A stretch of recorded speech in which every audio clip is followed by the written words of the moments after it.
Hello again everybody. In this video, which is a bit shorter than the ones I usually produce, I present the spreadsheet half of my Dennis and GNASHER system. So a combination of the spreadsheet and a measurement rig, which I've talked a little bit about in previous videos, so I won't go through it all again here. I'll put links to the other videos in the description below. The spreadsheet you'll see is in some ways a bit simpler than the one I presented in part 1, and in other ways a bit more complex in that it uses some of Excel's actual functionality and power, whereas the first one I use it almost as a sort of notepad just to remember information which I need during the build. So without further ado, we'll get straight into it, and I hope you enjoy it. This is Dennis, which is the spreadsheet I use to place and mark up the nut and saddle on a guitar. It may not make much sense to you on its own, so if you haven't already, I recommend you go and watch part 1 of this 2-part series, where I show the fret calculator spreadsheet, which contains a whole load of information which I keep by me during a build. And some of that information comes from this spreadsheet. So, as I say, if you haven't already, go and have a look at that, and this will probably make a bit more sense to you. This one is actually much smaller than the other one. It's just a single sheet. And in fact, I'm planning to merge the two together so that this will actually become just one more worksheet in the fret calculator workbook. And this will simplify some of the data entry, which you'll see in a moment. So, as before, my convention is that cells in green are ones which I put values in, I enter data, and I don't touch anything else. Excel does the rest. So you can see, for example, this top cell is one where I just fill in the details of the string set that I'm using. Then I've got the scale length of the instrument, the thickness of the saddle blank I'm using. This cell at the bottom is the amount forward that the bridge is set from the scale length, which is normally 5mm. And you can see I've got a note here to make sure that this value that I enter matches the one in the fret calculator. So this is an example of something which would be unnecessary if they're all in one sheet. I would enter it once in either this sheet or the other one and carry the value over to wherever else it was needed. But for the moment they're in separate sheets, so I just have to make sure that this value matches the one in the other workbook. These two cells give me a little bit of wiggle room when I'm shaping a nut or a saddle.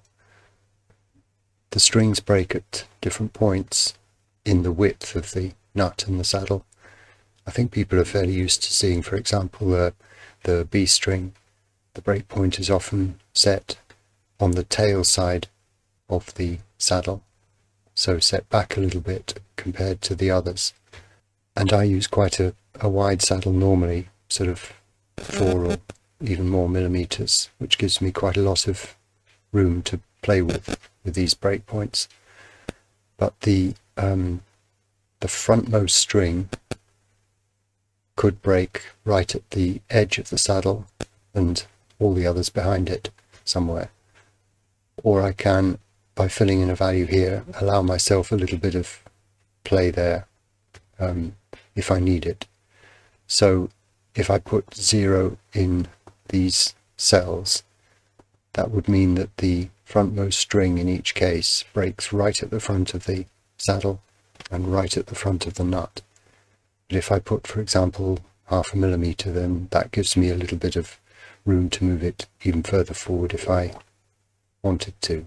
I shouldn't have to, because I've measured it quite carefully with my GNASHER rig, but it's just a sort of safety net. I won't fill these in on camera, it's a bit boring. I'm just going to show you them filled in with some values for the last guitar I made, the parlour guitar, which was also the one I used in part 1 for the fret calculator. just to keep things coherent.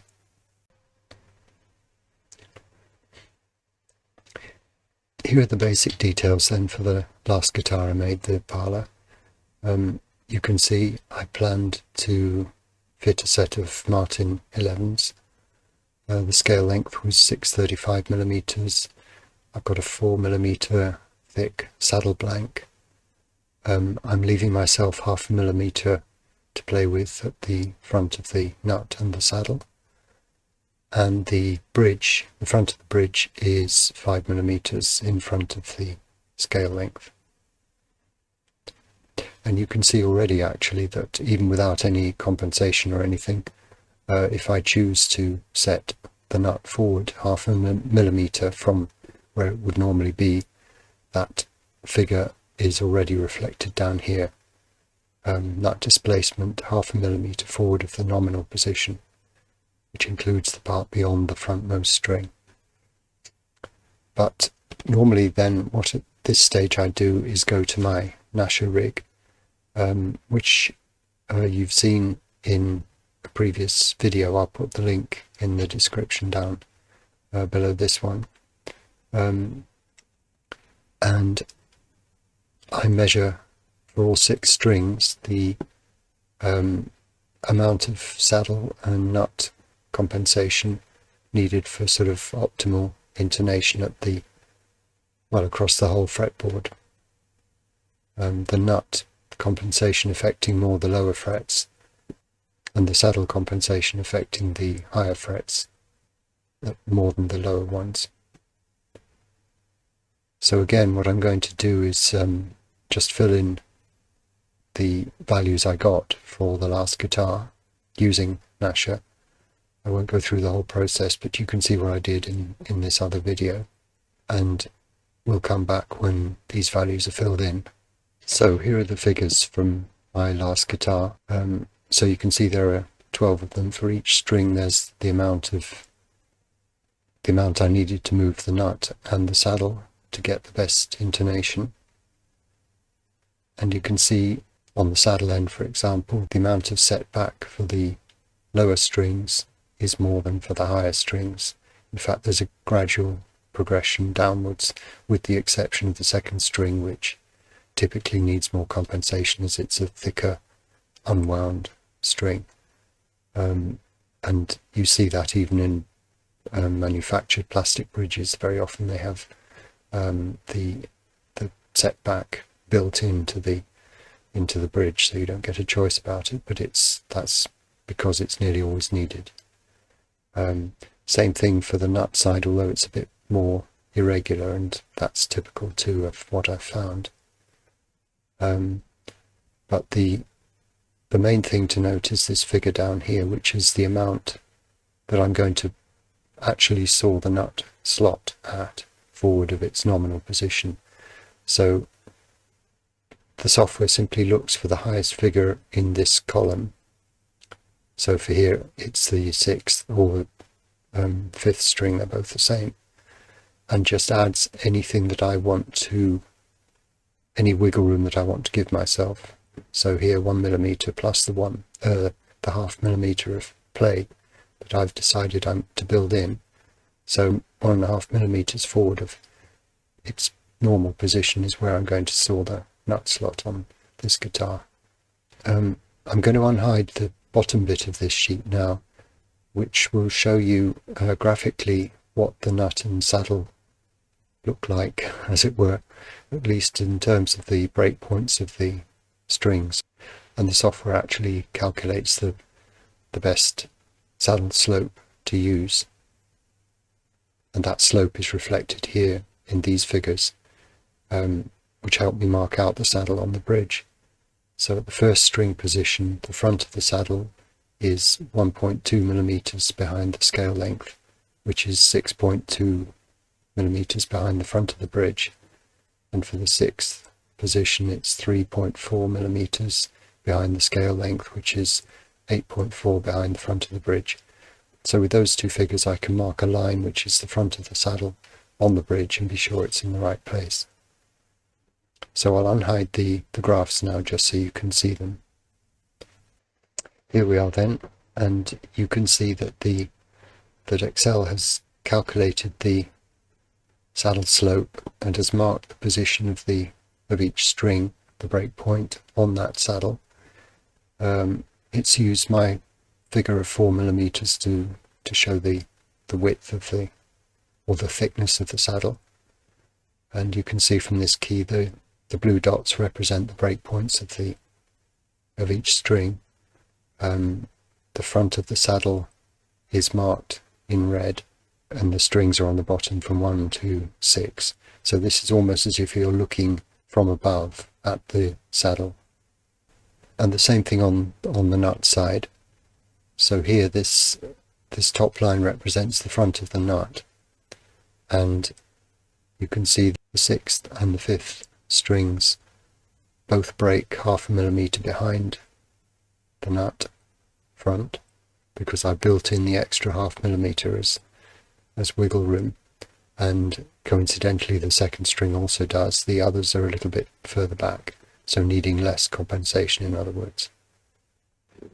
Well, that's about it for this one, but I thought before I close I'd show you the results from another guitar that I made a few years ago. It was a different shape, different model of guitar, but it had the same scale length, 635. I was going to put a set of 10s on this guitar, so those are the strings I measured. I had a slightly thinner saddle, 3.5 instead of 4mm. I built in 0.5mm at the nut of play, but nothing on the saddle, which meant that whatever the frontmost string was, it was going to break right at the front of the saddle. And my bridge was in its usual place relative to the scale length. And you can see, looking at the figures, I needed quite a lot of nut compensation for the worst string, to call it that, the 6th, going down to 0 for the 3rd string, and then a bit more again for the 1st and 2nd. And you can see on the diagram that the 3rd string is set 2.5mm behind the front of the nut, but the nut itself has been moved forward 2.5mm from where it would have been. So that 3rd string is actually exactly where it would have been if I hadn't moved the nut and the string had simply broken at the front of the nut where it was.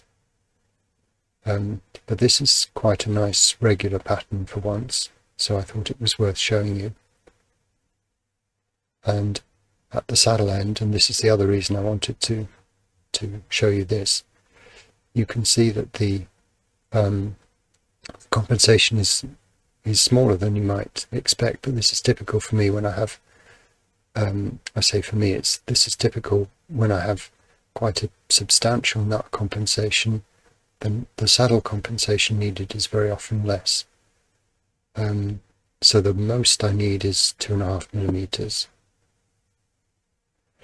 And you can see from the slope that the software has calculated that the front of the saddle in the 1st string position is actually ahead of where the scale length mark is on the bridge, but the string itself is set back from the front of the saddle. The 3rd string, which is the one which needed no compensation, either the nut or the saddle end actually, which is remarkable, that one breaks right at the front of the saddle and bang on the scale length. So that all tallies together, and the others are set back a bit. And the other thing I wanted to talk just very briefly about is these 2 columns here, which are a kind of reality check.